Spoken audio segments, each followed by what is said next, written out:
Bueno, Karim, estamos una vez más en el patio del Museo Histórico Regional de la Colonia San José y quiero traer a colación algo que nos dejaste así como picando en un capítulo anterior cuando hablamos de la República de Entre Ríos. Ajá. Y mencionaste el tema de la revolución.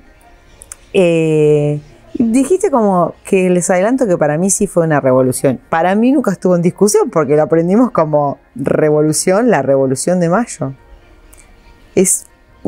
Hay una posibilidad de que no sea una revolución. A ver, explícame un poquito más esto. Bueno, como todo en ciencias sociales, hay partes de la biblioteca que dicen una cosa y partes de la biblioteca que dicen otra cosa. Entonces, se generan discusiones en torno a los debates o los problemas de la realidad histórica, en este caso. ¿Por qué todo es una discusión?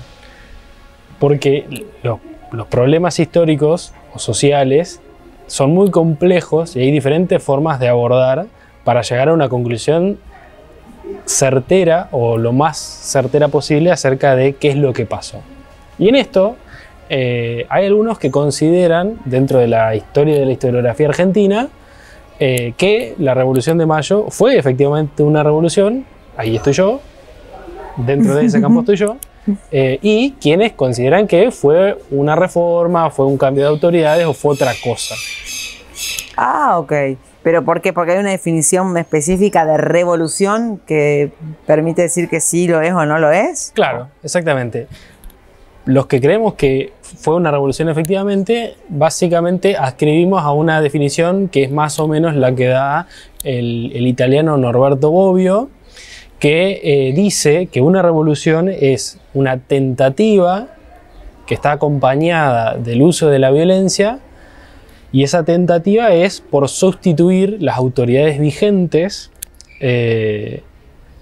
con el objetivo de hacer cambios muy radicales en lo que tiene que ver con la organización social, la organización económica, la organización legal y constitucional de ese territorio en el cual se intenta hacer una revolución. Y dice tentativa porque obviamente hay revoluciones que fracasan.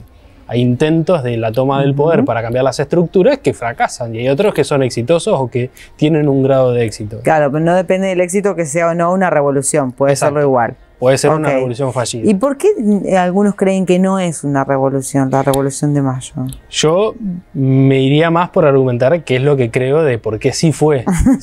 Si uno ve esta definición y dice tentativa de derribar a las autoridades existentes. ¿Existió eso? ¿Se dio? Sí. Sí, porque fue un movimiento que tenía como objetivo derrocar al virrey y a las autoridades imperantes del gobierno colonial. Sustituirlas para efectuar cambios en las relaciones y en el ordenamiento jurisdiccional, desde lo político hasta lo económico. ¿Se dieron esos cambios? Sí, por supuesto. ¿Qué es lo que operaba, digamos? En esto de hacer la revolución, quienes la hacían porque había un montón de factores de orden económico que estaban cambiando y que ya no encajaban en las formas de relaciones sociales que se establecían a través del sistema virreinal o imperial. Por ejemplo, lo que estaban haciendo en territorios rioplatenses era el capitalismo o formas de relaciones sociales de tipo capitalistas.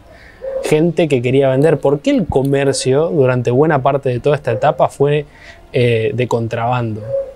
Porque el sistema virreinal establecía relaciones sociales y económicas en las cuales lo producido en estas tierras solamente tenía que ser vendido a la metrópoli.